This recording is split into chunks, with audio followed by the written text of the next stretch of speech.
Queridos amigos del Trémolo, hoy nos acompaña Juan Salomoni, un especialista, podemos decir, en el sonido de Gary Moore. Se podría decir un poquito. ¿Es mucho decir? Me parece que es bastante decir, sí. Bueno. Sos básicamente un guitarrista de blues, vos, ¿no, Juan? Sí, prefiero decir que soy de rock con influencias blueseras, en realidad. Pero nada, si voy a una jam, me gusta tocar blues, no rock. Tengo mi banda, toco con algo bastante rock, pero siempre bajo un lema blusero. O sea, básicamente sos un guitarrista de rock. Así es, un guitarrista de rock con mucho raíces e influencias bluseras. Exactamente. Bueno, sí. En realidad yo lo convoqué a Juan porque lo conozco hace muchos años. Le tengo un gran aprecio y sé del profundo conocimiento que tiene sobre la música de Gary Moore y particularmente sobre la construcción del sonido. Yo creo que es la única persona que escuché en Argentina sonar prácticamente igual que Gary Moore. ¿En dónde reside el secreto de ese sonido tan potente y extraño que tenía Gary Moore? Bueno, primero vamos a empezar por aclarar que, trato no de imitarlo, sino de conseguir un sonido que se asemeje, pero creo que lo primordial para poder escuchar un poco y asemejarse al sonido de Gary Moore, primer punto, aunque parezca que cambio de tema, no lo estoy, es eliminar un poco el prejuicio sobre eso, porque Gary Moore es una persona con muchos sonidos. Realmente uno lo asocia al periodo de 1990-1992, que es el de Steel Got the Blues y After Hours, que es un Gary Moore recién salido del heavy metal, del rock, donde está muy pesado, donde tiene un sonido demoledor, pero donde quizás la performance de él, si bien es muy buena, no acompaña mucho el lenguaje bluesero. A partir del año 93, que se junta él con Bruce Baker con Jack Bruce y Ginger Baker, de los miembros de Cream, ahí es donde empieza a tener un audio más terrenal, ¿no? Y ya pasados más bien los años 2000, ya se asemeja más a sus sonidos más crunch, ¿no? Con mucha distorsión también y todo, pero mucho más terrenales que esa bola de sonido gigantesca así, con muchas, con una resaca ochentosa, ¿no? Que tenía a comienzos de los 90. Pero bueno, la gente suele asociar a Gary Moore con ese sonido, que a muchos no les gusta, sobre todo a los blueseros más puros, no les gusta ni ese sonido ni tampoco su forma de tocar de aquel entonces, porque ha cambiado mucho también a partir de ese entonces. Entonces, hay que ver también a qué periodo uno se refiere. Claro, él empieza, vamos un poquito de historia, él empieza en la década del 70 tocando hard rock, digamos. Así es, empezó con el blues. Él siempre dijo que sus influencias máximas eran 4, que eran Peter Green, Eric Clapton, Jimi Hendrix y Jeff Beck. A partir de los años 70 comienza con blues, se va hacia el rock progresivo, hacia el jazz rock, para ya desembocar en los años 80 con lo que es el heavy metal y el hard rock. Y van a ser unos 10 años demoledores donde, pero bueno, es un sonido que no, digamos, y una forma de tocar que yo personalmente no busco mucho. Es a partir del año 90 donde hace su retorno al blues, que es la parte, digamos, que más interesa. Y bueno, para entender un poco su audio hay que también entender su forma de tocar, porque es imposible disociar una de otra, ¿no? Es un hombre que obviamente, por ser estrella de la guitarra, está muy bien equipado. Por empezar con usa muchas guitarras, él usó en su vida muchas guitarras, pero la principal es que él usó 2 Gibson Les Paul del año 59. A veces se confunden entre sí. La primera fue la que le dio Peter Green, que actualmente la usa Kirk Hammett de Metallica, que es una guitarra de comienzo del 59 que tiene un mango muy gordo. Es, según palabras de Gary, muy incómoda de tocar, se asemeja más a los mangos del 58. Y la otra, que le llamaban Stripe, esa la tuvo hasta su muerte, incluso hoy en día la tiene el hijo, que también es del 59, que con esa es con la que grabó Steel Got the Blues, y esa guitarra es un poquito más agresiva que la Greenie, la llamada Greenie, que es la que le dio Peter Green allá para el año 71-72, y esa Gary la vendió unos años antes de morir. Y a partir de ahí, de las guitarras, de la Gibson Les Paul 59, él tiene un set de pedales, no muy largo, está basado más que nada en algunos efectos, como el chorus, que lo va a usar muy poco, pero igual lo tiene, guagua, que también lo va a usar muy poco, por no decir nada, hasta la época del 93-94 que se junta con los miembros de Cream, ahí es donde vuelve a usarlo. Y básicamente él usa de distorsión un Marshall-Gardner, uno de los primeros pedales Marshall-Gardner, es un pedal salido digamos, que imita un poco la ganancia del JCM 800, que salió ahí por el año 88, si no me equivoco, y alterna entre ese pedal de distorsión y un Tube Screamer, un TS-10 que usaba él. Tengo entendido que Steve Ray Vaughan también lo usó bastante. A partir de ahí, su sonido, no vamos a hablar tanto en estudio, que ya se sabe que es un JTM45 reedición, sino más bien en lo que era el sonido en vivo de él. Era a través de un Soldano SBO100, una gran máquina que ya toda la comunidad guitarrística la conoce, uno de los mejores amplificadores de la historia. Un amplificador muy caro. Muy caro. Una máquina realmente demoledora. Él lo usaba en el canal limpio en el modo crunch. Eso significa que con el volumen en el que tocaba ya sonaba distorsionado. Usaba el ampli un poquitito picante y levantaba más la señal con un overdrive o con un pedal de distorsión. Así es, sobre todo con el Marshall-Gardner. O sea, era un poquito de crunch más distorsión arriba. Y eso le daba ese sustain característico, ¿no? Pero hay una parte. Más allá de la mano, ¿no? Sí, totalmente. Eso ya te da una tonelada de distorsión enorme de sustain.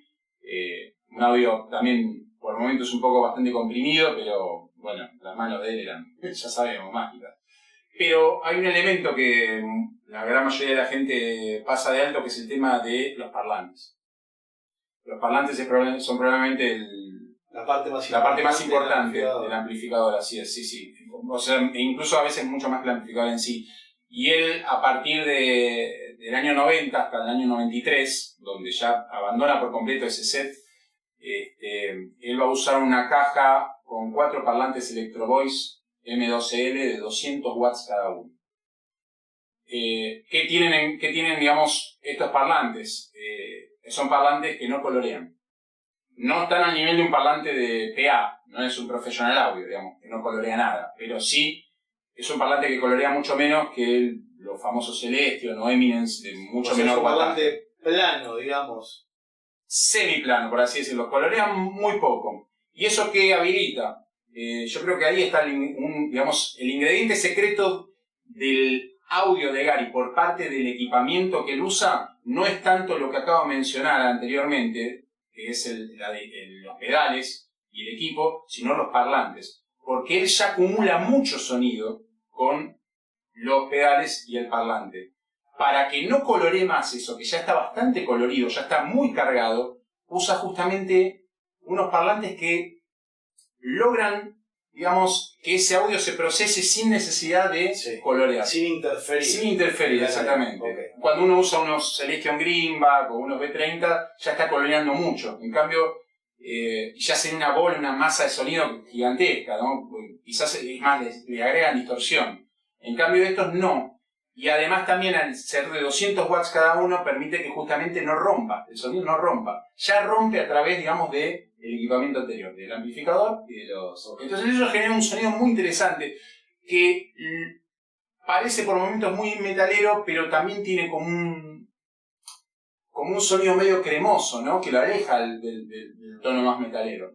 Entonces es un audio que merodea entre el blues y rock y heavy metal. Como el sustain de la guitarra más del hard rock o del heavy metal y no está tan distorsionado el sonido. Exactamente. Bien. Correcto. Eso es por el lado, ¿no? de lo que es equipamiento propiamente dicho. Ahora, esto no significa que si vos agarrás, te colgás la guitarra de Gary y usás amplificador y esos parlantes, vas a sonar como él. Muy probablemente no. Exacto. Yo no, pero... no, ya tranquilo que nadie. Porque cada uno tiene su propio audio, cada uno tiene sus propios dedos, su propia forma de encarar la guitarra, de presionar, y eso hace, los dedos son únicos, ¿no?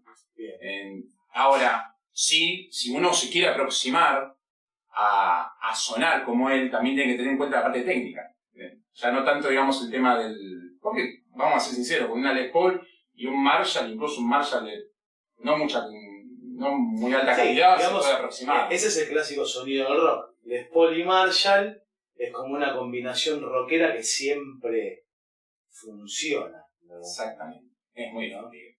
Y el 80% de las bandas de rock de 1970 a 2000, digamos, usaron esa combinación y siempre con buenos resultados. Un poco de sonido Slash, Zeppelin, qué sé yo. Y de banda, digo. Bueno, es una combinación efectiva, como puede ser Fender y Fender, bueno, Les Paul y Marshall.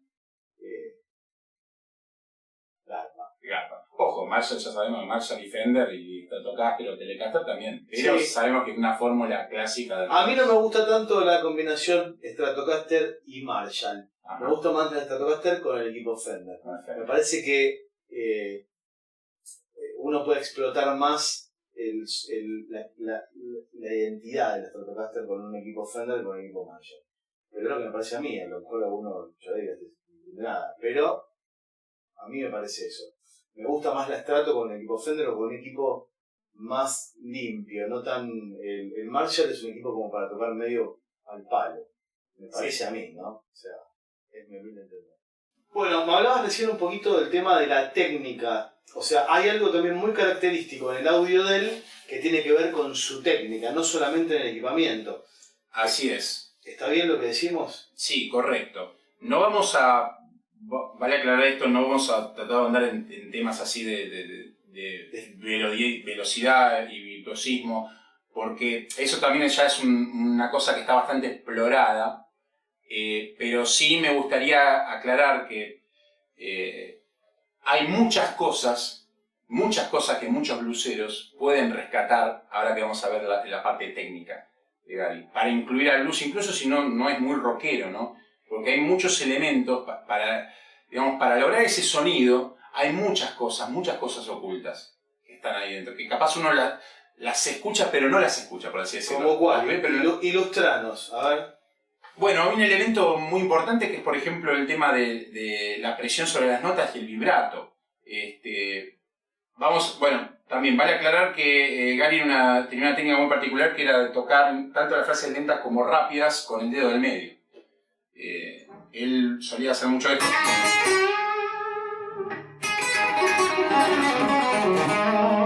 Mucho con el dedo del medio. El vibrato con el dedo del medio, que la mayoría de los seres humanos... Llevamos el índice. El índice, o más bien o la anular. Así es. No el dedo corazón, como le llaman, ¿no?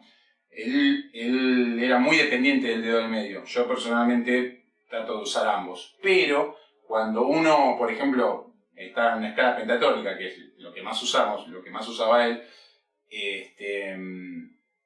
el vibrato en la nota, en la tónica, lo hacía con el dedo del medio. Y hacía esta figura, por ejemplo.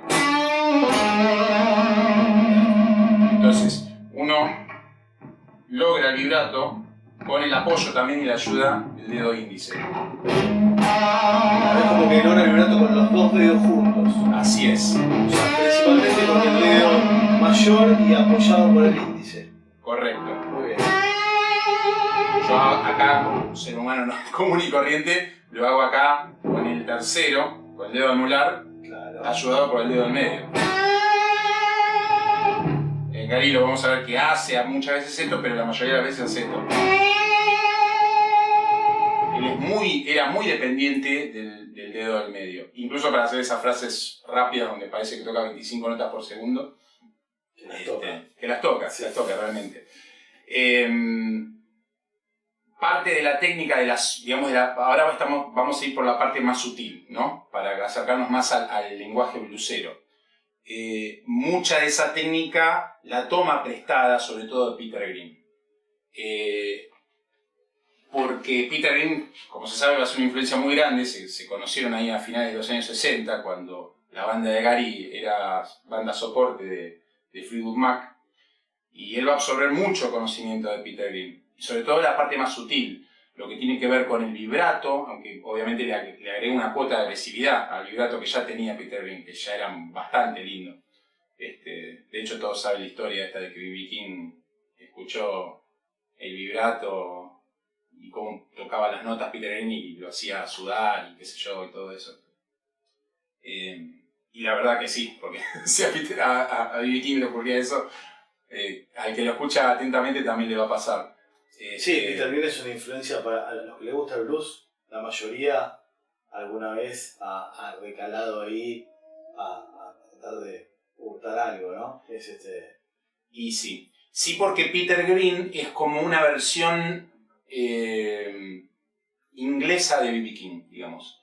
B.B. King lo que tiene es un guitarrista muy sutil tocando, muy dulce, mucha sutileza, mucha dulzura. Peter Green absorbe mucho el lenguaje de B.B. King y le da ese toque británico, ¿no? Tanto en audio como en forma de tocar. Esa característica típica, muy difícil de explicar del blues británico, que lo separa del blues americano, y también con un poco, ¿no?, le agrega una cuota de rock también, ¿no? Sutil, pero... Hay una diferencia bastante grande de sonido, yo creo. Sí, en sonido hay bastante. Peter Green es como una persona que en ese sentido es británico y todo, pero digamos como que se queda un poco en el Atlántico, en ese sentido, ¿no?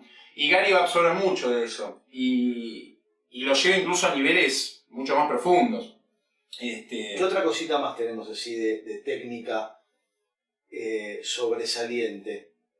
Y tiene que ver mucho el tema del vibrato y de cómo llegar de una nota hacia otra, ¿no? A través del tema de las estiradas.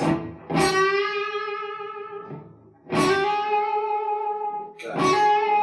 Una cosa, un elemento que usaba mucho Gary, que esto yo creo, tengo la teoría que tiene mucha influencia por el pasado, por su origen irlandés, donde en Irlanda predomina mucho el instrumento de la gaita, ¿no? Y el sonido de la gaita, si uno lo transporta a la guitarra, va a ver que en la guitarra se tiene que hacer mucho martilleo, el famoso hammer-on. Entonces, eso se va a ver transmitido mucho en la guitarra, esa técnica de Gary. ¿Eso se aplica, o sea, en la gaita se usa el hammer-on? Si uno transporta lo que escucha en una gaita, alguna frase de una gaita a la guitarra, tiene que derivarse en un hammer-on. Así es. Entonces, por ejemplo, mucho de esto. Sí, eso es ligado como a la música celta, digamos, ¿no? Así es. Mirá. No lo había visto nunca haciendo eso, mirá. Claro.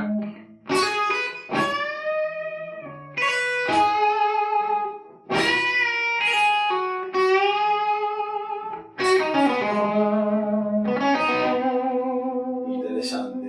Entonces es una forma así ese elemento que, bueno, muchos también creen que eso lo tomó prestado de Clapton, pero yo, por lo que los he estudiado mucho a los dos, y veo que Gary utiliza mucho, ya en los años 70, esto del martilleo, cuando Clapton, digamos, la forma de tocar blues de Clapton mutó mucho en los años, y recién se ve en los años 80 que empieza a usar un poco de... Sí, pero digamos que los sonidos son un recurso de Clapton bastante habitual. Habitual, exactamente. Pero yo tengo la teoría, no lo puedo probar y probablemente nunca lo pueda probar, que en verdad deriva mucho de su origen irlandés. Y yo sé que es una persona que lamentablemente no hay muchas grabaciones de música irlandesa en guitarra acústica, pero yo sé por testimonios de gente que ha trabajado con él que era muy, muy bueno y absorbía mucho de su propia cultura. Bueno, también en los años 80 mezcló un poco el heavy metal con eso, ¿no? Hay un disco que se llama Wild Frontier del año 87 donde se ve mucho eso, y se ve que él utiliza mucho para imitar ese sonido de gaita, utiliza mucho el recurso del martilleo. Y es un elemento que se agrega a lo que él absorbe de Peter Green, que como te mencioné antes es el tema del vibrato, de las estiradas, ¿no? Entonces, eso ya como que le da una cantidad de recursos enormes como para enriquecer bastante, ¿no?, lo que toca cuando hay blues. Lo que pasa a comienzos de los años 90 es de que él está demasiado metalero.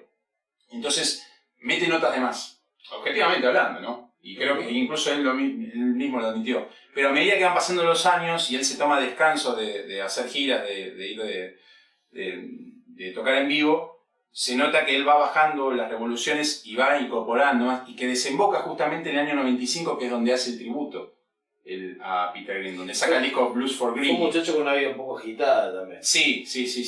Me imagino que eso habrá influido en su forma de tocar y en... Y sí, cada época, él cambió mucho su forma de tocar, no es el mismo el Gary de 1980 que el del 87, así como el del 87 no es el mismo que el del 90, y el 90 no es el mismo del 95, 94, 95, donde yo creo que alcanza en lo que es en relación al blues, al lenguaje bluesero, alcanza su nivel más alto. ¿En qué año decís que alcanza su...? Y en el 94-95, cuando está con BBM. No en la época de Still Got the Blues. No, después. 3-4 años después. Así es, sí, porque él se tranquiliza mucho, está obligado a tranquilizarse porque al tocar con Cream tiene que ir hacia una estirpe más psicodélica, más hay un video retro. Por ahí en YouTube dando vuelta que está él sentado en un sillón, medio como zapando con una 335 derecha a un ampli. Así, y tiene un audio que es... Claro, ese video data de 2008, eso ya está en los últimos años. Lo que pasa, si uno ve bien ese video que dura como unos 7-8 minutos, empieza a ver que como que se empieza a encender la mecha de nuevo. En el sentido de que Gary en esos últimos años de su vida empieza a ponerse demasiado rabioso. Pero lo que te digo es el tono que tiene ahí. Sí, y lo hace con un Tiny Terror, digamos, con un Orange Tiny Terror. Un tono que es una cosa. Esa es una guitarra. Está la guitarra ahí como apenas rota, ¿viste? Y suena. Sí, es una cosa de locos. Terrible. Bueno, en ese video, yo a los que están viendo este video les recomiendo que vuelvan a ver ese video y que además investiguen mucho lo que ya repasamos antes, que es el tema del vibrato, de cómo pasar una nota a la otra, y sobre todo de la mano derecha, que es un elemento muy importante. Cuando ven ese video van a ver que es mucho, así como Stevie Ray Vaughan le da bastante a la mano derecha para, digamos, pegar con energía, Gary hacía bastante lo mismo.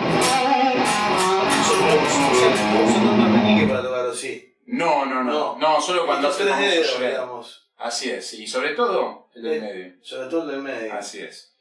Y un par de cosas que también está interesante es que es propio del vocabulario de él. Bueno, todos conocemos la escala pentatónica. Una cosa que él hacía está muy buena, que es repetir por lo menos 3 veces la tónica. Él dependía mucho de la tónica. Vibrato. ¿Cuántas veces toqué ahí? 4. Ahí 3 veces. Le da mucha presencia a la tónica. Sí, digamos que en un solo, uno, digamos, para entrar o para salir, medio que la tónica es...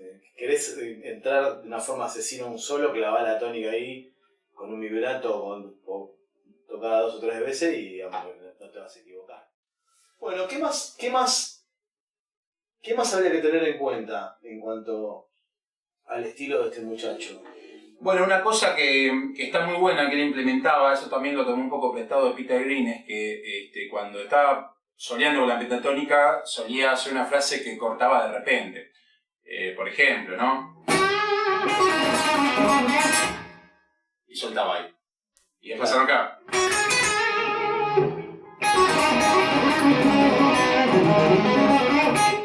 Y así es. Y paraba. Como que lo muteaba ahí y adiós. Lo muteaba, así es. Y paraba.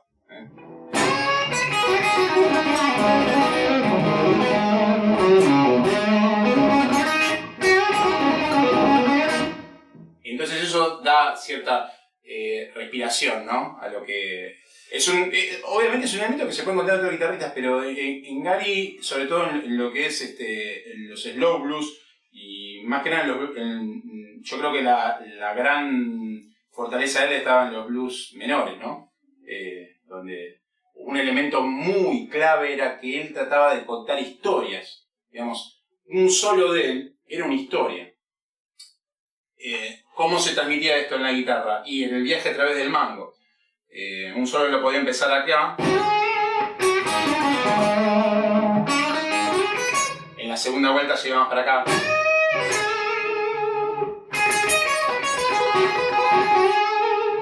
En la tercera vuelta íbamos acá. Y ya en la última está por acá.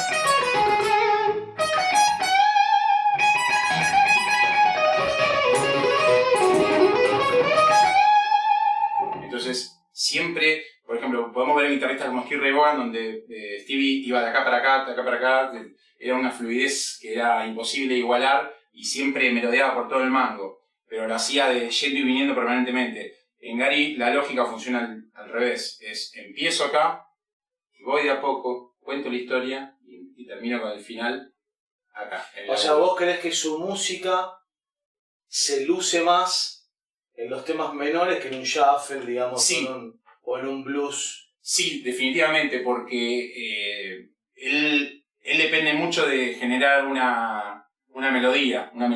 Él necesita generar una melodía, algo que uno lo pueda recitar, lo pueda cantar. Entonces, el blues menor es el que es la base ideal para lograr eso. Por eso él es donde él desarrolla. Por eso, ¿cuál es el fuerte de Gary en ese sentido? El blues menor y las baladas. Las baladas blueseras. Las baladas con aires de blues, mejor dicho. Pensemos en estilo de blues. Yo creo que, opinión personal, sí. Él se luce, que esto a lo mejor tiene que ver más con su origen tocando hard rock, y se luce muchísimo en las baladas. Sí. Me parece que es lo que le queda. Sí. Después, bueno, hay cosas de shuffle, por ejemplo, que están muy bien también, pero bueno, los temas menores, estilo de blues es un tema menor también, es una balada. Es una balada menor con aires de blues. Sí, es como lo que mejor le queda. Sí, sin dudas. Sí, sin dudas. Y la fórmula, digamos, que él utiliza para eso es justamente tratar de contar una historia que sea así progresiva y que cuando uno lo intenta sacar, ve que lo que está haciendo es viajando por todo el mango, desde el comienzo hasta el final. Generalmente al final es donde tira las frases más virtuosas, ¿no? Digamos, donde tira esa pentatónica súper rápida y todo eso. Un pequeño tip que le quería dar a la gente con respecto a eso, a las frases más rápidas, es que Gary no toca como un metalero. El metalero generalmente hace lo que se llama el shred, si bien él lo hace, no es, digamos, no lo hace de una forma muy sí, organizada. Es como más orgánica, o sea, más... no es tan mecánica, sino me parece que es como un poco más natural. Más natural, pero ¿por qué tiene ese sonido natural también? Porque, y acá está el máximo secreto, en lo que es, si alguien se quiere adentrar en la parte más virtuosa de Gary en el blues, que es que él liga las notas. Cuando él hace una frase pentatónica, ¿no? Pensemos en la pentatónica en estas tres notas, que digamos dependen en la primera cuerda vamos a tocar nomás una nota y en la segunda cuerda tocamos dos. Entonces uno piensa, digo, quiero tocar esas tres notas todo el tiempo, en figuras así que se acentúe cada cuatro. Suena feo así, todo punteando todas, tocando todas con la púa. Lo que hacía Gary, obviamente con una buena cantidad de distorsión arriba, era que eso suene con púa en la primera nota, pero en la segunda cuerda las notas directamente las martillé con el dedo, pero las ligue. No, que él no utilizaba la púa para eso. Entonces lo que quedaba era esto.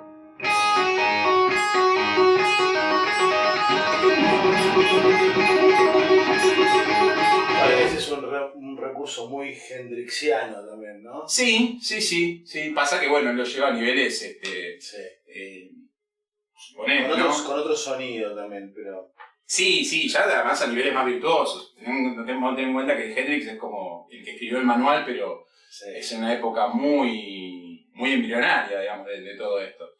Y eso mismo lo hace, digamos, en toda la pentatónica. Si uno lo quiere hacer así, la púa, el secreto máximo para hacer esas frases rápidas de Gary, donde él liga, es que la púa pegue para arriba. Una púa dura. Sí, él le usaba las extra heavy de Gibson. Yo uso acá un acrílico de Apic. Tengo entendido no se fabrican más, pero están muy buenas. Bastante duras. Sí. Entonces, él siempre, la púa...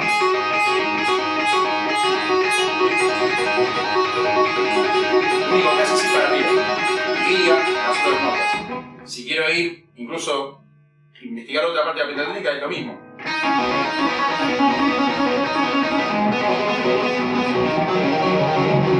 Entonces, si quiero juntar todas esas frases, Entonces mi mano no tocó todas las notas, simplemente hizo la púa todo el tiempo para arriba. Una nota cada 3, una púa cada 3. Así es. Bien. Y cuando, ¿qué pasa? También esa misma técnica se puede hacer cuando uno toca, se hace una frase que incluye 2 cuerdas, pero toca 2 notas en la primera cuerda y en la segunda o en la cuerda de arriba nada más toca una, hace lo mismo. Un ejemplo. Ahí estoy tocando todas las notas. Pero si yo quiero justamente prescindir para que suene incluso más ligado, en esta cuerda, en la segunda cuerda, la única nota que toco la ligo, o mejor dicho martilleo.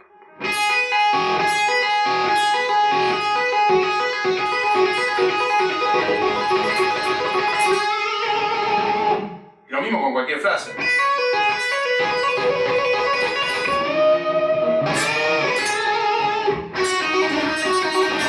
Esta es muy clásica.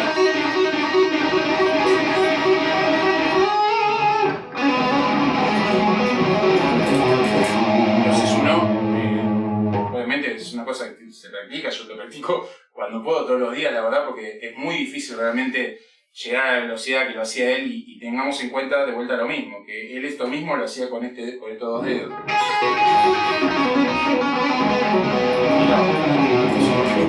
Sí, yo la verdad que no, la velocidad no es lo mío. Pero... él ligaba mucho. Y el hecho de que ligara hace que el sonido, como se dice en inglés, sea más smooth, más suave. Que si uno agarra y toca todo con la púa. Sí, porque la velocidad no liga.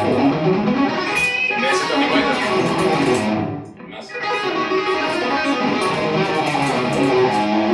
Obviamente, para que lograr esto, uno tiene que tener mucha ganancia arriba. No se puede tocar limpio. Sí, porque si no si no tenés sustain se empiezan a apagar las notas. Así es, exactamente. Bueno, Juan, ¿qué otra cosa más tenemos que tener en cuenta para ver un poquito el sonido de Gary Moore? Bueno, yo personalmente nada, uso una pedalera digital donde lo que hago un poco es emular el mismo amplificador con una emulación del Soldano. Las pedaleras digitales yo lo que suelo notar es que hay mucho predominio de agudos, entonces generalmente le agrego un EQ al final de la cadena para darle más, levantar las frecuencias más graves y medias, por así decirlo, para que suene más gordito el sonido, ¿no? Que era lo que tenía Gary, ¿no? Gary tenía un sonido medioso, bastante gordo, con algún predominio de agudos por algún momento, ¿no? Pero que era principalmente medioso, gordito. Sí, yo lo escucho bastante medioso, sí. Gordo, medioso. Y bueno, eso, si uno quiere usar amplificación... No es una guitarra muy... No se caracteriza por ser una guitarra muy aguda, digamos. No. Esa es una ventaja. Sí. Pasa que, bueno, uno para realmente asemejarse al sonido de él, también si uno usa un amplificador común y corriente, tiene que tocar un volumen astronómico. Porque la clave de él era el volumen. Para tener la dinámica esa, tenés que tocar un volumen muy fuerte. Claro, uno debería tocar, para lograr tener esa dinámica, a un volumen extremadamente fuerte, digamos, para que se ablande el ampli de esa manera y vos podés ser obligado y suene todo una cosa, digamos, deberías tocar un volumen enorme. Así es. Eso se puede emular hoy en día con todos estos charrados. Se puede, obviamente. Chinescos. Ya va a venir un ejército de gente que te va a empezar a decir, no suena. Sí, pero ya sabemos que no suena igual. Pero uno puede tocar en un lugar donde tenga un PA razonable y sonar y si más o menos sabés tocar la guitarra vas a sonar bien, objetivamente. Es que la verdad que, vamos a ser honestos, no hay nada como tocar con un amplificador valvular muy fuerte. Digo, ese sonido... No, sí, es inigualable. Es inigualable. Pero, ¿qué posibilidades hay en el mundo? Y yo, por lo menos en los bares que toco yo para 15 tipos, no, imposible. Tenés que necesitar un escenario grande. Las veces que hemos tocado en algún escenario más grande y nos dimos el gusto de poner un poquitito más fuerte, porque también los sonistas te rompen la pelota, está muy fuerte la guitarra. La verdad que la guitarra tiene una dinámica que es impresionante. Es como que te suena todo bien, si me suena todo bien, toco bien, no lo puedo creer. Así es. Bueno, Juancito. Sí. Y bueno, un elemento más, para tocar más que nada las que son las baladas más blueseras, o incluso baladas que quizás no respeten la base del blues, el reverb, eso es clave. Para asemejarse, digamos, para acercarse al mundo Peter Green, Gary Moore, el reverb. reverb es una cosa clara. Yo, por ejemplo, en mi pedalera tengo seteados algunos canales donde tengo una reverb así muy fuerte, porque la reverb le otorga esa cosa, ¿no? Sí, le da un clima y un... Y el clima, ¿no? Esa es la palabra, sí. Bueno, Juancito, quiero agradecerte que hayas venido y favor. nos hayas dedicado un rato para explicarnos la técnica y los recursos de este monstruo de la guitarra. Por favor. La verdad que, bueno, espero... Desde ya gracias por la invitación y bueno, espero que nos encontremos nuevamente y un día incluso puedo ir mucho más a fondo con respecto a la técnica y todo, dar incluso más tips, pero creo que con lo de hoy, uno dirá, quizás uno que lo ve desde afuera dice, bueno, pero no, quizás no explicaste mucho. Yo lo que trato de explicar siempre es la parte oculta. Porque la parte no oculta es la parte así rápida, digamos, la que todo el mundo ve. El tipo que flashea, que toca 3 millones de notas por segundo y que... Bueno, pero primero, cómo llegar a eso y además la otra parte, la parte más íntima de él, digamos, la parte más asemejada al blues, digamos. Y se puede encontrar un montón de material de él y probablemente muchos blueseros de pura cepa que no lo quieran mucho, no se lo banquen mucho, si le prestan un poquito más de atención van a apreciarlo. No lo vas a conseguir, no lo quieres. Bueno, algunos quizás convertimos. Bueno, Juan, muchas gracias. No, por favor, gracias a vos.